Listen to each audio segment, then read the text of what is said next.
This should be 0। इसको हम लोग रीअरेंज करते हैं ठीक से इक्वेशन को। ओके, सो रीअरेंज करने पे देखो 2 से 2 कैंसिल हो जाएगा और यहाँ पे भी 2 से 2 कैंसिल हो जाएगा, यहाँ नेगेटिव साइन है और चूँकि 0 के बराबर है तो ये हमको इसको राइट साइड में ले जाते हैं 0 के। तो हम क्या करते हैं, हमारे यहाँ पे आ गया μ1, 2 से 2 कैंसिल हो गया, हमारे पास अंश में बच गया x, चूँकि इसकी पावर नेगेटिव है तो हम लोग इसको a² प्लस x², ओके, ऐसे लिख सकते हैं। अब चूँकि देखो माइनस है यहाँ पे तो हम लोग इसको राइट साइड ले जाते हैं तो ये पॉजिटिव हो जाएगा। राइट साइड ले जाने के बाद में हम लोग देखो 2 से 2 कैंसिल हो जाता है हमारा, ये हमारा μ2, यहाँ पे क्या बचता है c-x बचता है, ये c-x डिवाइड बाई ये हर में बचता है हमारे पास में, तो बचता है हर में c-x² प्लस b²। ओके, तो ये इक्वेशन हमारे पास में सिंप्लीफाई करने के बाद में आती है। ये हमारे पास में और 7 के बाद में हमारी 8 नंबर की इक्वेशन आती है। कितने नंबर की? 8 नंबर की इक्वेशन। अब हम क्या करते हैं, जो हमने जो इस त्रिभुज से जो कुछ संबंध उत्पन्न किए थे, उन संबंधों की वैल्यू हम लोग इनकी वैल्यू उन संबंधों से रखते हैं। ठीक है, तो देखते हैं हम लोग कौन कौन से संबंध हमने उत्पन्न किए थे। हमने एक तो संबंध number x/a² plus x², this is MO/AO that is sin i। हमारे पास में x/a² प्लस x² है, तो इसको हम लोग इक्वेशन 5 से रिप्लेस कर सकते हैं sin i से। और दूसरा हमारा c-x और c-x को स्क्वायर हुए b² है, चूँकि हमारे पहले हमने जो संबंध किया था c-x को स्क्वायर हुए b², this is equal to sin r। तो हम लोग इक्वेशन 5 व इक्वेशन 6 से समीकरण 5 व 6 से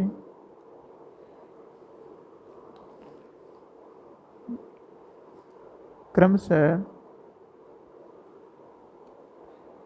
x/√a² प्लस x² तथा c-x/√c-x² प्लस b² का मान, इसके मान समीकरण इसमें रखने पे, समीकरण 8 में रखने पर, ठीक है, इसमें हम लोग वैल्यू रख देते हैं। तो इसकी वैल्यू हमारे पास क्या थी, x/a² प्लस x² की। हमारे पास देखो this is x/a² plus x² की वैल्यू sin i है, तो हम लोग इसकी वैल्यू क्या रखेंगे, sin i रखेंगे। उसी प्रकार से हमारे पास में ये समीकरण 5 से c-x/√c-x² को होल स्क्वायर प्लस b², इसकी वैल्यू हमारे पास क्या है, c-x/√c-x whole square plus b² की वैल्यू हमारे पास sin r है, तो इसकी वैल्यू हम लोग यहाँ पे रखेंगे sin r। तो हमारे पास में रखने पे हमारे पास क्या आता है, μ1 sin i,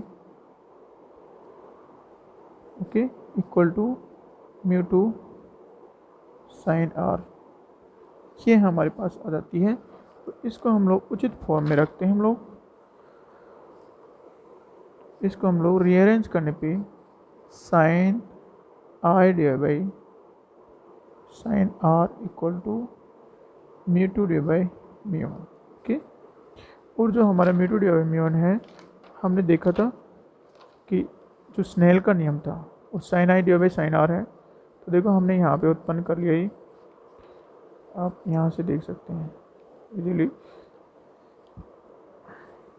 sin i divide by sin r divide by μ2 divide by μ1, ये हमारा स्नेल का नियम था जिसको हमको व्युत्पन्न करना था और हमने यहाँ पे व्युत्पन्न कर लिया। और जो इसकी वैल्यू है इसके बराबर होती है तो हम लोग यहाँ पे रख देते हैं इसकी वैल्यू इक्वल टू 1 μ2, ठीक है। इस तरह से ये हमारा फर्मा का नियम उत्पन्न हो गया समीकरण। यही फर्मा का नियम है, सॉरी ये स्नेल का नियम है। इस तरह इस प्रकार समीकरण समीकरण 9 स्नेल का नियम है, स्नेल नियम या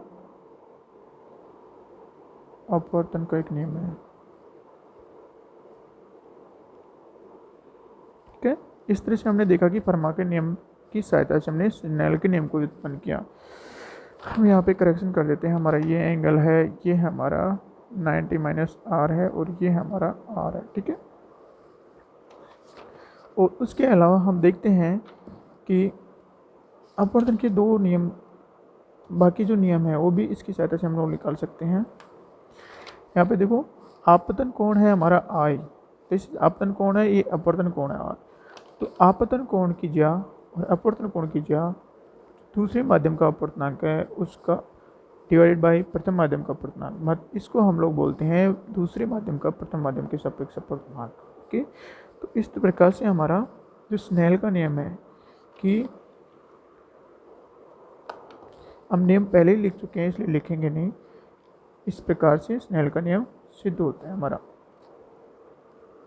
उसके अलावा हम लोग यहाँ से कुछ अपवर्तन के बाकी नियम हैं उनको भी उत्पन्न कर सकते हैं। जस्ट सिंपल है। देखो यहाँ पे इस समीकरण से देखते हैं हम लोग। ठीक है, सो इसमें से हम लोग लेते हैं μ2 divide by μ1 equal to sine I divide by sine are. Okay, इसको हम लोग लिख देते हैं। हम क्या करते हैं, अगर हमारा μ2 ज़्यादा है, μ2 ग्रेटर देन μ1 है, ठीक है, इसका मतलब है माध्यम 2 इसका पूर्णांक μ2 है, माध्यम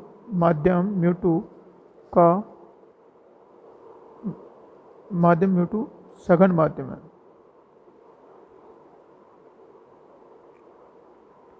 ठीक है, μ2 इज ग्रेटर देन μ1 मतलब माध्यम μ2 सघन माध्यम है। अगर μ2 ज़्यादा है μ1 से तो हम लोग यहाँ पे रख के देखते हैं। ओके, μ2 ज़्यादा है, इसका मतलब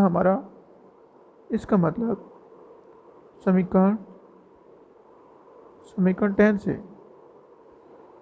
यदि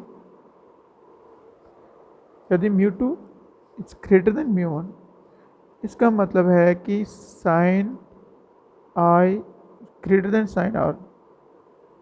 ओके, इसका मतलब क्या है, इसका मतलब है कि हमारा जो एंगल आई है वो ग्रेटर देन है आर से, अर्थात अपवर्तन कोण से ज़्यादा है। यहाँ से हम लोग इसका कंक्लूजन उसके अलावा कंक्लूजन निकालने से पहले हम लोग एक और कंडीशन लिख लेते हैं। यदि μ2 इज लेस देन μ1, ठीक है, इसका मतलब है कि माध्यम μ1 सघन है, इसका अपवर्तनांक ज़्यादा है, माध्यम μ2 सघन, इसका अपवर्तनांक ज़्यादा है। तो तब समीकरण 10 से μ2 इज लेस देन μ1 है, तब हमारा क्या होगा, sine i is less than sine are. Okay, इसका मतलब है कि जो एंगल आई है वो कम होगा एंगल आर से। ठीक है, ये हमारे पास में दो कंडीशन आ गई। इन दोनों कंडीशनों को हम लोग शुद्ध रूप में लिखते हैं, इस प्रकार से लिखते हैं μ2 is greater than μ1 means implies that I is greater than R। Okay, और दूसरा है μ2 is less than μ1 implies that I is less than R। Okay, हमने दो फॉर्म में लिखते हैं इनको।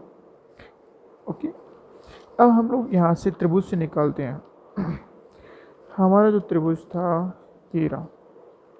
ओके, देखो अगर हमारा μ2 इज ग्रेटर देन μ1 है, ठीक है, ये हमारा माध्यम μ2 है, उसका अपवर्तनांक इस माध्यम से ज़्यादा है, इससे ज़्यादा है, तो क्या होगा, हमारा I ज़्यादा होगा और R कम होगा। ठीक है, I ज़्यादा होगा और R कम होगा, अर्थात प्रकाश किरण अपवर्तन के बाद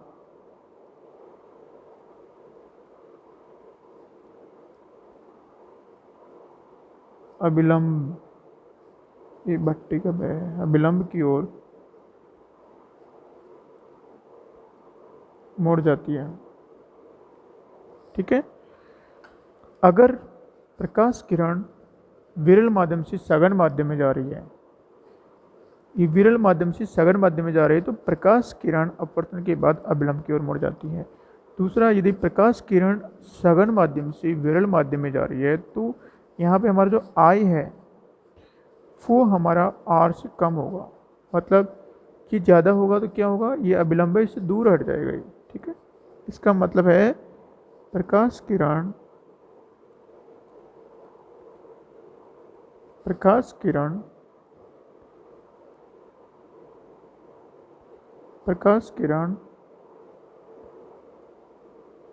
अपवर्तन के पश्चात अभिलंब से दूर हट जाती है, अभिलंब से दूर हट जाती है। ठीक है, तो ये भी हमारा अपवर्तन का नियम है। ठीक है, क्वेश्चन नंबर 11 में नाम दे दिया इसको। तो हमारा जो पहला नियम था स्नेल का नियम था, ये हमने फर्मा के नियम से उत्पन्न किया। दूसरा हमारा जो फर्मा के नियम से हमारा आ गया कि प्रकाश किरण यदि सघन माध्यम से विरल माध्यम में जा रही है, तो अभिलंब से दूर की ओर हट जाती है। प्रकाश किरण यदि विरल माध्यम से सघन माध्यम में जा रही है, तो प्रकाश किरण अपवर्तन के बाद अभिलंब की ओर मुड़ जाती है। ठीक है, उसके बाद में जो तीसरा है इसका लास्ट वो है, यहाँ से हम देख सकते हैं, हमने लिखा नहीं है लेकिन वो जो लास्ट वाला नियम है अपवर्तन का, देखो हमारा ये आपतित किरण, ये अपवर्तित किरण है और ये अभिलंब है, ये तीनों एक ही तल में होते हैं। ठीक है, यहाँ से स्पष्ट है, तीनों एक ही तल में होते हैं। तो ये अपवर्तन के तीनों नियम हो गए हमारे। जो थर्ड नियम था हम लोग उसको यहाँ पे लिख देते हैं। वो नियम है आपतित किरण अपवर्तित किरण